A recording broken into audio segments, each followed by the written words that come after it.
ಕಾರ್ನಾಡ್ ಸದಾಶಿವರಾಯರು 1881 ಚೈತ್ರ ಯುಗಾದಿಯ ದಿವಸ ಹುಟ್ಟಿದರು. ಅವರ ತಂದೆ ರಾಮಚಂದ್ರ ರಾವ್, ತಾಯಿ ರಾಧಾಬಾಯಿ ಅಂತೇಳಿ. ಅವರ ಹಿರಿಯರು ಮುಲ್ಕಿಯ ಸಾವಂತರಸರಲ್ಲಿ ಉನ್ನತ ಹುದ್ದೆಯಲ್ಲಿದ್ದರು. ಅರ್ಧ ಮಂಗಳೂರೇ ಅವರಿಗಿದ್ದೆ ಅಂತ ಹೇಳುವಷ್ಟು ಆಗರ್ಭ ಶ್ರೀಮಂತ ಕುಟುಂಬದಲ್ಲಿ ಹುಟ್ಟಿದವರು ಕಾರ್ನಾಡ್ ಸದಾಶಿವರಾಯರು. ನಂತರದ ದಿನಗಳಲ್ಲಿ ಅವರು ಆ ಸಂದರ್ಭಕ್ಕಾದಾಗಲೇ ಅವರು ಒಟ್ಟು ಒಂದು ಸ್ಥಾಪಿತ ವ್ಯವಸ್ಥೆ ಇದೆಯಲ್ಲ, ಅದರಿಂದ ತಿರಸ್ಕೃತರಾದ ರೀತಿಯಲ್ಲಿ ಅವರು ಕಾಣಿಸಿಕೊಳ್ಳಲಿಕ್ಕೆ ಶುರು ಮಾಡಿದರು.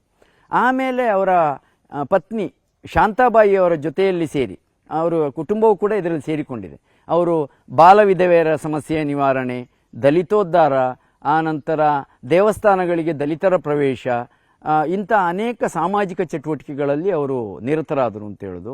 ಅದರ ಜೊತೆಗೆ ಅವರು ಆರ್ಥಿಕ ಘಟಕಗಳನ್ನು, ಈ ನೇಕಾರಿಕೆ ಮುಂತಾದ ಘಟಕಗಳನ್ನು ಕೂಡ ಅವರು ಸ್ಥಾಪಿಸಿದರು. ನೀಲೇಶ್ವರದಲ್ಲಿ ಸ್ಥಾಪಿಸಿದರು. ಆಮೇಲೆ 21 ರಾಷ್ಟ್ರೀಯ ಶಾಲೆಗಳನ್ನು ಪ್ರಾರಂಭ ಮಾಡಿದರು. ಈ ರೀತಿ ಅನೇಕ ಸಮಾಜ ಸುಧಾರಣಾ ಚಳವಳಿಗಳಲ್ಲಿ ಅವರು ಭಾಗವಹಿಸಿದರು. ಅಂದರೆ ಸಮಾಜ ಸುಧಾರಣೆ ಮತ್ತು ಸ್ವಾತಂತ್ರ್ಯ ಎರಡನ್ನೂ ಒಟ್ಟಾಗಿ ಕಂಡವರು ಅವರು.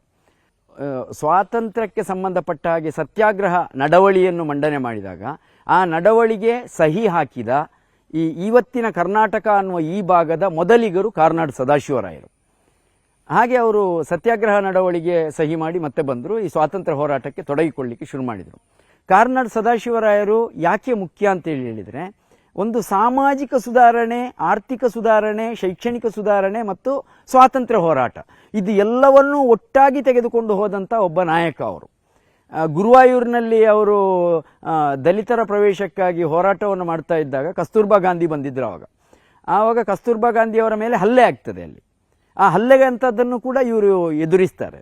ಆಮೇಲೆ ಕಾಲಿಗೆ ಚಪ್ಪಲಿ ಹಾಕದೆ, ಅವರು ಚಪ್ಪಲಿ ಇಲ್ಲ, ಆ ಕಾಲಕ್ಕೆ ಚಪ್ಪಲಿಲ್ಲದೆ ನಡ್ಕೊಂಡು ಹೋಗುವಾಗ ಅವರ ಕಾಲಲ್ಲಿ ರಕ್ತ ಬರ್ತಾ ಇತ್ತಂತೆ.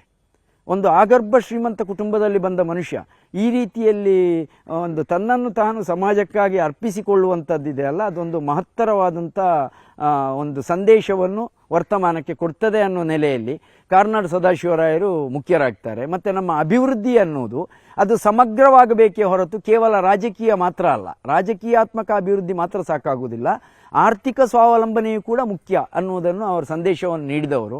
ಇವತ್ತು ಬೆಂಗಳೂರಿನಲ್ಲಿ ಸದಾಶಿವನಗರ ಅಂತ ಇದೆ ನೋಡಿ, ಅದು ಕಾರ್ನಾಡ್ ಸದಾಶಿವರಾಯರ ನೆನಪಿಗೋಸ್ಕರವೇ ಸದಾಶಿವನಗರ ಅಂತೇಳಿ ಆ ಹೆಸರನ್ನು ಇಟ್ಟದ್ದು. ಇಲ್ಲಿ ಮಂಗಳೂರಿನಲ್ಲಿಯೂ ಕಾರ್ನಾಡ್ ಸದಾಶಿವರಾವ್ ರಸ್ತೆ ಅಂತ ಇದೆ. ಅವರ ಅನೇಕ ಸ್ಮಾರಕಗಳು ಕೂಡ ಇವೆ. ಮಂಗಳೂರಿನಲ್ಲಿ ಅವರ ಸಮಾಧಿ ಕೂಡ ಇದೆ. ಇದು ಹೊಸ ತಲೆಮಾರಿಗೆ ಕಾರ್ನಾಡ್ ಸದಾಶಿವರಾಯರು ಒಂದು ವಿಶೇಷವಾದ ಸಂದೇಶವಾಗಿ ನಿಲ್ತಾರೆ.